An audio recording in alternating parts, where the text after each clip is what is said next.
नमस्कार साथियों। Political science by doctor के सामोदा यूट्यूब चैनल पर आपका स्वागत है।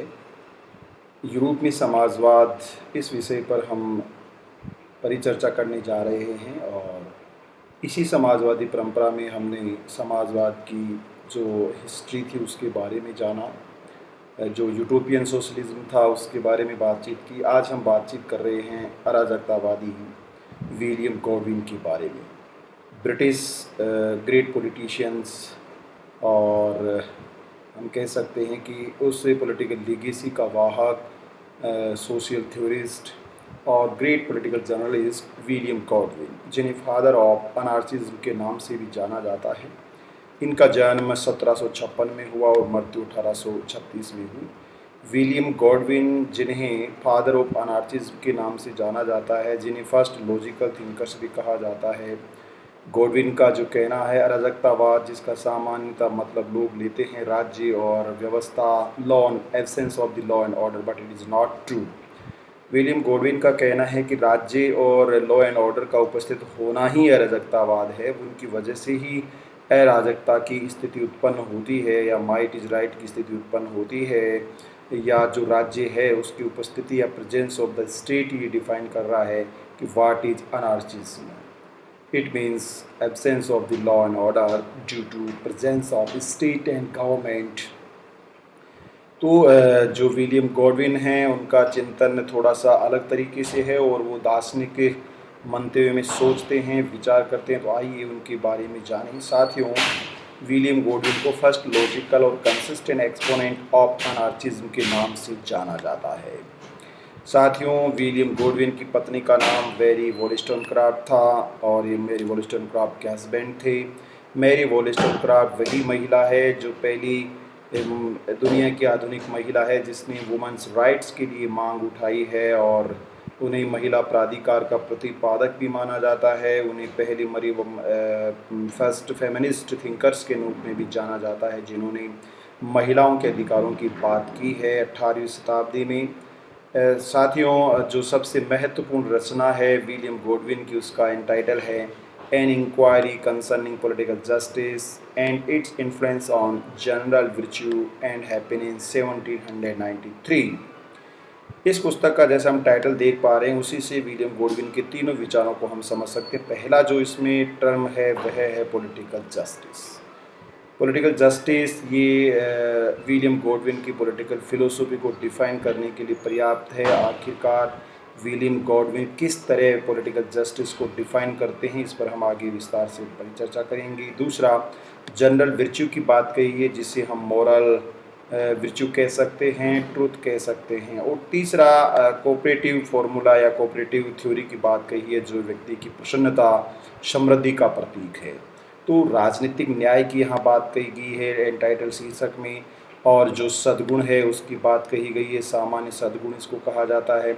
और प्रसन्नता समृद्धि की बात कही गई है, हैप्पीनेस जिसे कहा जाता है। आइए इन तीनों ही टर्म के माध्यम से उसके विचार को समझते हैं। एक और ख़ास बात कि जो विलियम गॉडविन है और उनकी पत्नी मैरी वॉलस्टोनक्राफ्ट है, वो आधुनिक दुनिया के पहले विचारक हैं जिन्होंने हमारे सब्जेक्ट को पॉलिटिकल साइंस टर्म दिया है। तो राजनीति विज्ञान हमारे विषय को किसने नाम दिया? जैसे पॉलिटिक्स अरिस्टोटल का नाम है, ऐसे ही पॉलिटिकल साइंस का जो टर्मिनोलॉजी है given by the William Godwin and Mary Wollstonecraft, हमारे विषय को राजनीति विज्ञान और पॉलिटिकल साइंस का नाम देने वाले दो महान विचारकों का ब्रिटिश दंपति का नाम है विलियम गॉडविन एंड मैरी वॉलस्टोनक्राफ्ट।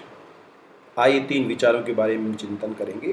पहला है जिसको हम फिलोसफी ऑफ पॉलिटिकल जस्टिस कहते हैं, दूसरा जिसको फिलोसफी ऑफ मॉरलिटी और ट्रुथ कहा जाता है, और तीसरा फिलोसफी ऑफ कम्युनिटी। तो जो तीनों का अपना अपना, जैसे मैंने इस किताब के माध्यम से बताया कि इसके तीन जो अलग अलग टर्म हैं, पॉलिटिकल जस्टिस है, जनरल वर्च्यू है और हैप्पीनेस है, वही इनके विचारों को अभिव्यक्त करता है। पहला आइडिया पॉलिटिकल जस्टिस का है। What is the meaning of political justice? William Godwin states that political justice is the first virtue of this anarchism. जो अराजकतावाद की व्यवस्था है, जो मैंने पहले बता दिया, अराजकता का मतलब यहाँ आज की absence presence of the law and order और स्टेट की हम बात करते हैं। जो अराजकता का काउंटर ऐसा नहीं है। विलियम गॉडविन की फ़िलोसफ़ी की यदि बात करें तो हमें मालूम होता है absence of the state, absence of the laws, absence of the order, it means anarchism और अनार्चिया।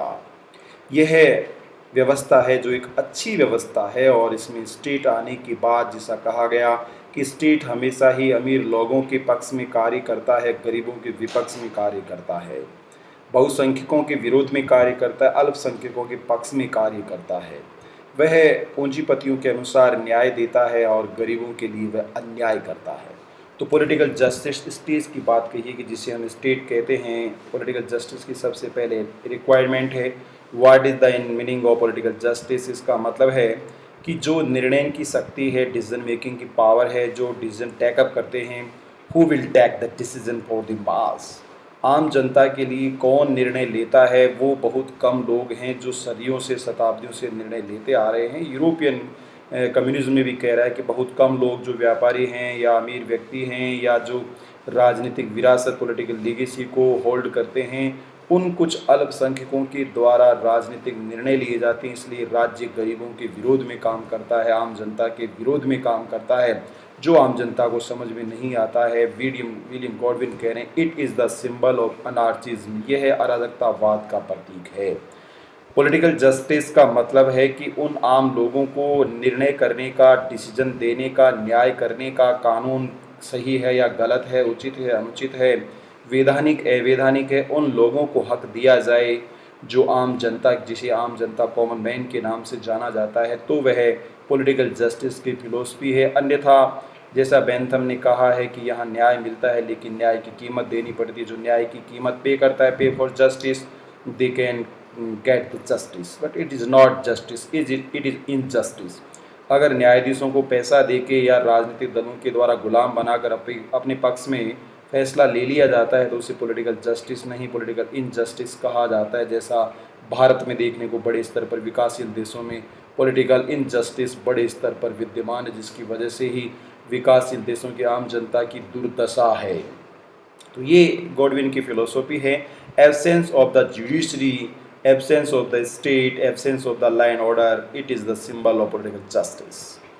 सेकेंड फिलोसफी है फिलोसफी ऑफ मॉरलिटी और ट्रूथ की बात उसने कही है कि नैतिकता क्या है या सत्य क्या है। इस सत्य के दर्शन की यदि बात करें तो जो मंत्री है या जो राजा है या जो अरिस्टोक्रेसी में कुलीन तंत्र के लोग हैं, क्या वो नैतिकता का पालन करते हैं? क्या वो सत्य की बात करते हैं? अगर सत्य की बात की जाए तो ये विकासशील देशों में तो बिल्कुल गायब है। झूठ बोलना राजनेताओं का परम धर्म है और जनता ने भी शायद इसे ही स्वीकार कर लिया है, क्योंकि मास भी मॉरलिटी में विश्वास नहीं करता, ट्रुथ में विश्वास नहीं करता, वह फॉल्स में विश्वास करता है, इमोरलिटी में विश्वास करता है। शायद वो भी बड़े स्तर पर झूठ और अनैतिकता का सहारा लेते हैं। इसलिए ऐसे लोगों का बोलबाला है, ऐसे लोगों का वर्चस्व है और ये लोग अल्पसंख्यक होते हुए भी बहुसंख्यकों पर अत्याचार करते हैं, उनको जेल में बंद कर देते हैं, मार देते हैं, मॉब लिंचिंग करते हैं।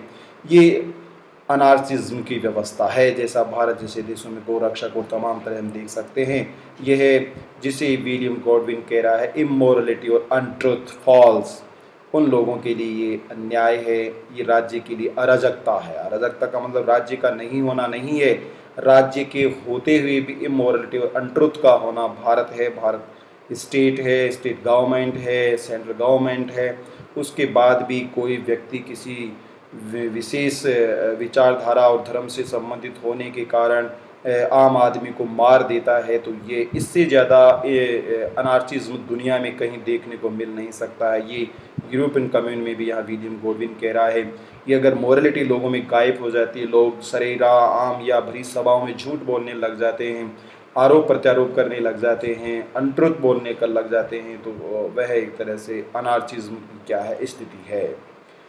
फिलोसफी ऑफ कम्युनिटी, यहाँ पर विलियम गॉडविन कह रहे हैं कि यदि हमें वास्तव में हैप्पीनेस को प्राप्त करना है, समृद्धि को स्थापित करना है, तो हमें फिलोसफी ऑफ कम्युनिटी को समझना होगा। What is the meaning of philosophy of community? समान पैटर्न पर जो कम्युनिटी समुदाय बने हैं, वो लोग जिनको आप हम कह सकते हैं कि कॉमन ईटिंग पैलेस होगा, कॉमन रूम होंगे, कॉमन पब्लिक प्लेस होगा, कॉमन सामान्य community, each for all and all for each. ये जो फिलोसॉफी है कोऑपरेटिव की फिलोसॉफी, उस फिलोसफी को हमें समझना होगा। इस फिलोसफी के माध्यम से हम राज्य को बाहर का दरवाज़ा दिखा सकते हैं, सरकारों को, शासन को पीछे से लात मार के किक आउट कर सकते हैं, और जो व्यवस्थापिका है, कार्यपालिका है, न्यायपालिका है, मीडिया है, तमाम तरह की जो ऐसी व्यवस्थाएं हैं जो अनार्चिज्म के सिंबल हैं, उनको किक आउट कर दिया जाए। सभी लोग मिलकर एक कम्यून का निर्माण करें।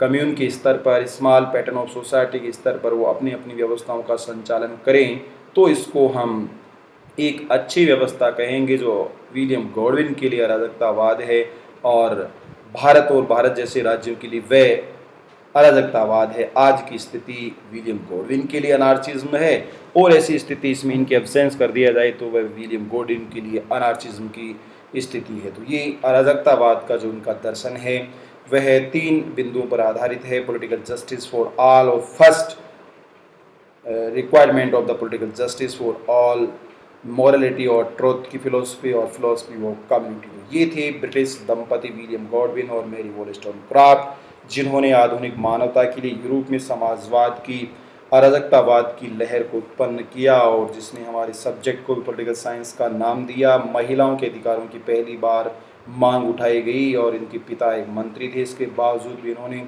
स्टेट को ये कहकर नकार दिया कि स्टेट और government, legislature, executive, judiciary is the symbol of injustice. thank you so much. Please share, subscribe, like and comment my YouTube channel. Thank you so much.